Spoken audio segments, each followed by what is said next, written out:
Welcome back to the deep dive. Today, we're doing something a little different. We're putting down the dusty old technical manual and picking up a mirror. Yeah, a mirror.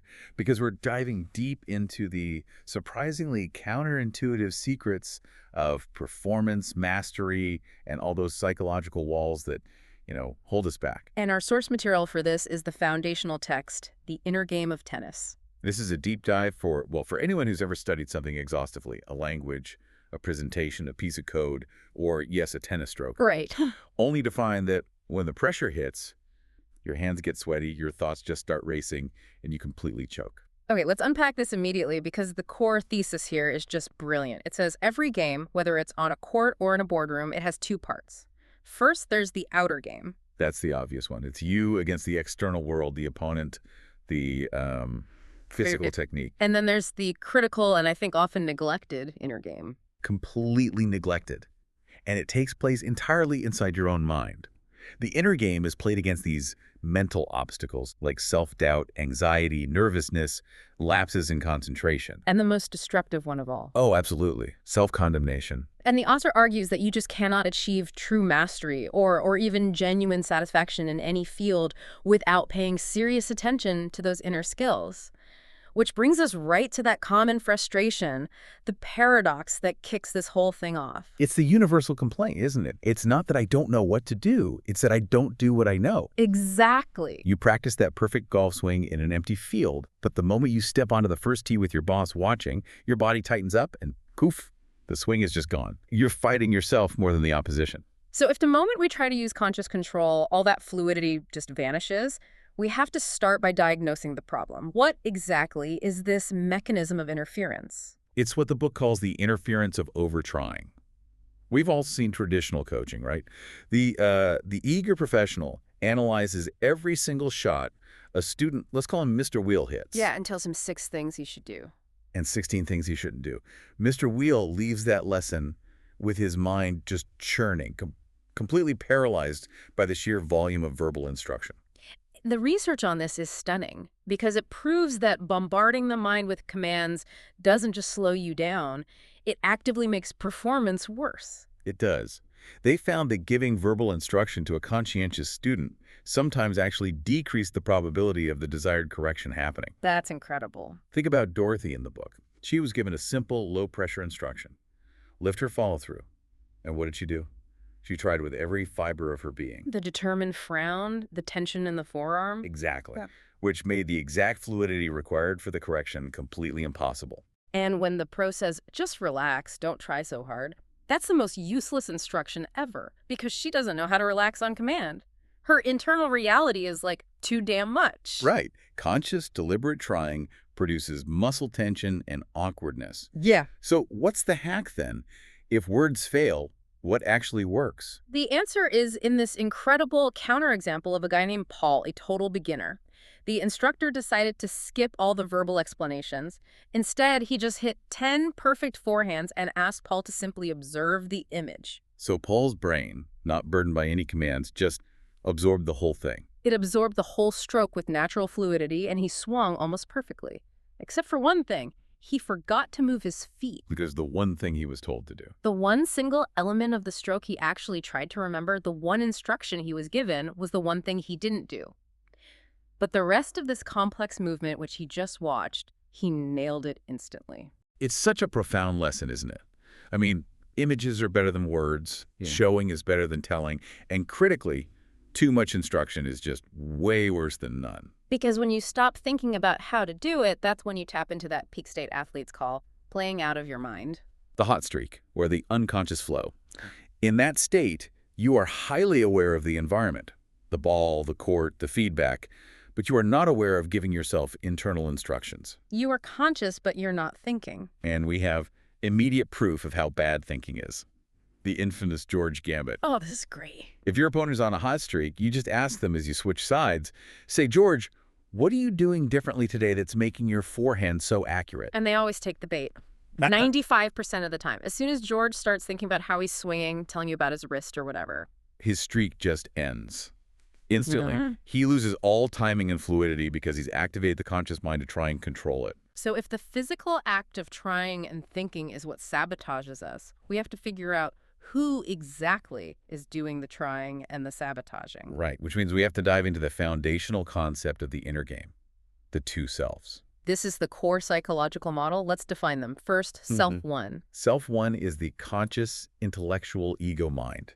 It's that voice in your head. It's the teller, the judge, the incessant order giver. It's the part of you that plans and analyzes and critiques everything. And self two. Self two is the total opposite. It's the unconscious, automatic body and nervous system. It's this massive memory bank of physical experience. It's the doer, the immensely competent computer that actually executes the movement. And the relationship between them is usually a disaster. A total disaster. Yeah. Self one mistrusts self two, which leads to interference. Self one is just shouting these monotonous, high-pressure commands. Keep your eye on the ball. Keep it firm. Don't miss this one. And then when self two inevitably tightens up and flubs the shot because of that interference, self one doesn't go, oops, my command was distracting. No, of course not. It immediately condemns self two. You bum, you'll never learn how to hit a backhand like that. That is the classic choke. Self one causes the error by creating tension, but then it heaps all the blame on self two, which just creates this devastating cycle that crushes your confidence. And what's crucial here is that the problem is never the competence of self two. I think we often forget just how sophisticated this doer really is. It's truly mind-boggling. Imagine trying to return a 100-mile-per-hour serve.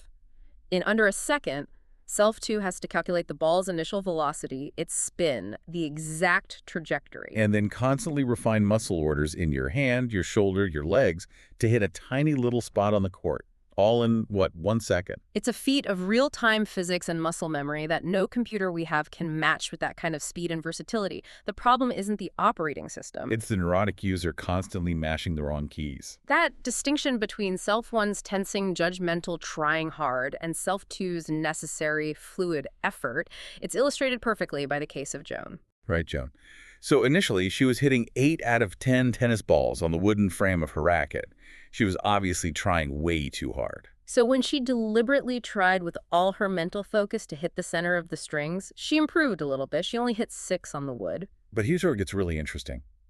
The instructor then told her to try and hit the frame. To try to miss the center. Exactly. And when she tried to miss the center, she actually did better at hitting it. She was getting closer to the truth that her conscious effort was the source of the whole problem. So what was the final breakthrough? The breakthrough came when self one was given a completely absorbing but non-physical task. Focus the mind only on the seams of the ball as it approached. So self one was occupied, it had a job. It was fully occupied with this external observation, which allowed self two to act unimpaired. And she hit 9 out of 10 balls dead center, effortlessly. Self two just took the lead, the shot became fluid, and it just proves that if we can silence the critique, the body knows what to do. To get to that level of, effortless accuracy, we need to restructure that toxic relationship. And that brings us to the new foundation, non-judgmental awareness. The first inner skill we have to cultivate is learning to see non-judgmentally. That seems easy, but what do we actually mean by judgment in this context? Judgment is simply the act of assigning a negative or positive value to an event, saying a shot is good or bad. That initial label, that simple word, is the ignition point. It's what provokes the whole thinking process and the destructive interference from self one. And you get caught in that self-defeating judgment cycle.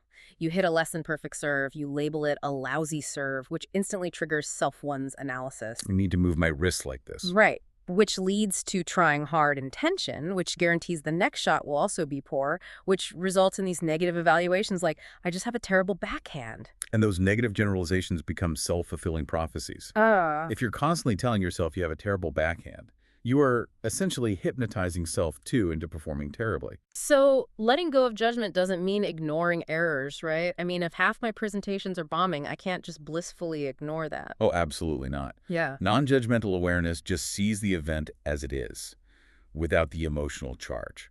So if 50% of your serves land in the net, the inner game player just sees 50% of the serves landed in the net. No drama. No drama, no judgment, just information. That idea is so well captured in the analogy of the rose seed. Yeah, that's a great one. We don't criticize a rose seed for being rootless or a bud for not being open yet. We just see it as it is, as a necessary part of the process. giving it only what it needs at each stage. So errors or even a slump, they aren't bad events that need condemnation. No, they're just crucial pieces of feedback you need for development. The key is to simply act as a mirror. Which brings us to the story of Jack, the businessman. This guy had a persistent backswing hitch that 5 different tennis pros had told him to fix. He heard them, he understood the instruction, but he couldn't do it. He had the technical knowledge, but Self-One was constantly trying to force the change. Then, while playing on a court near an office building, he saw his stroke reflected in a large window pane. He saw it non-judgmentally. He wasn't trying to change it. He was just observing the image. And he was just astounded. He realized he truly didn't know he was taking his racket back so high. And by seeing the stroke clearly, without Self-One trying to correct or criticize, the natural, effortless correction just happened, immediately. A habit that resisted 5 different pros for years corrected itself in minutes. Just by letting the mind act as a still, perfect mirror, that's powerful. It is. So if we can quiet Self-One through this non-judgmental awareness, we've created the space for learning. But how do we communicate new goals to Self-Two without that bossy voice getting in the way? That's where we learn how to program Self-Two. Yeah. And we have to use its native tongue, imagery, and sensory experiences, or what the book calls feelmages. And the most crucial instruction Self-One can give to Self-Two is just one word. Let. You have to trust the doer to do the work. And the best way to start is by programming for results, focusing only on the outcome, not the mechanics. The classic example is Sally, whose forehand was always landing shallow near the service line. So she didn't try to correct her grip or her backswing. She only visualized the arc of the ball landing deep near the baseline.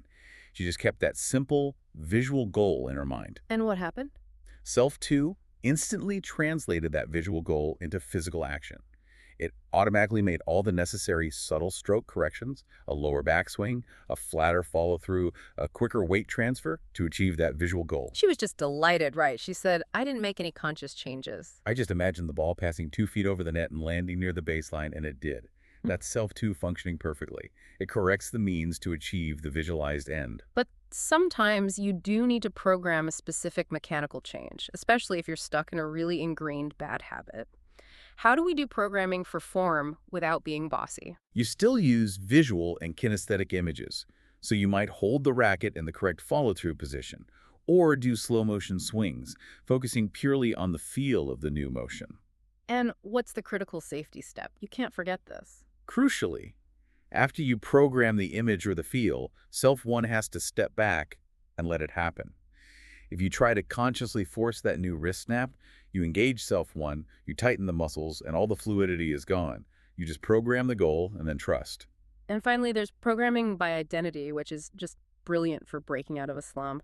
This is where you consciously adopt the mannerisms and attitude of a top player. It's a role play. Yeah, by acting the part, like, for instance, adopting the cool, unflappable attitude of the detached Buddhist who plays with perfect serenity. A player can temporarily inhabit a style they've never had before. It expands your range and breaks those grooved mental patterns. So if we've learned non-judgmental awareness and how to talk to Self-Two, all these inner skills are leading us toward one single ultimate ability: concentration. That's the master skill. Concentration is just the act of focusing your attention, keeping your mind still, and staying completely in the here and now. The mind is still when it's totally engrossed in the present action. And the book gives us immediate, tangible techniques for this. First, through sight. Stop just looking at the ball and train your focus to observe the seams of the ball as it spins toward you. This subtle focus keeps the mind engrossed, it prevents Self-One from interfering, and it has a real physiological effect. Often the ball will appear bigger or slower, giving Self-Two more time to do its calculations. Then there's sound. By concentrating on the quality of the sound at impact, that satisfying sharp crack of a perfectly hit shot, you program Self-Two to reproduce the physical actions that created that perfect sound. And finally, the feel of the body, proprioception. You have to be aware of where your racket head is at all times, especially on the backswing, through the sense of feel. Slow motion practice is invaluable here, not to correct, but just to increase your awareness of muscle feel and rhythm. So why is concentration the ultimate defense? Because it's the counterattack to anxiety and freaking out. Freakouts are always caused by an upset mind rooted in regret about the past, fear about the future, or dislike of the present. And anxiety is always about the future. What if I lose this point? What if I fail this exam? Exactly. The ultimate counterattack is to force the mind back into the present moment. And the simplest way to do that is to concentrate on your breathing between points. Just observe the rhythm of the breath. Inhale, exhale. It's the most primal, here and now activity possible, and it pulls self one out of that judgment loop. And we end this dive with the ultimate paradox of letting go of your attachment to the outcome. Remember that story of the man running from the deadly cold in Maine? He was exhausted, he was freezing, ready to give up, and he only found this immense burst of energy and calm alertness he needed to survive after he accepted the possibility of death. He let go of his grip on the outcome on survival, which ironically released this huge reservoir of energy that let him run with abandon toward life. That's the core of effortless effort, isn't it? The ultimate goal of the inner game is not to win the external trophy, but to achieve that internal self-realization that comes from letting go of that desperate attachment to the result. And when you apply these inner skills, non-judgmental awareness, deep concentration, trust, those abilities apply instantly, automatically to every area of your life. You gain this incredible level of unworkability. So, what does this all mean for you, the person listening?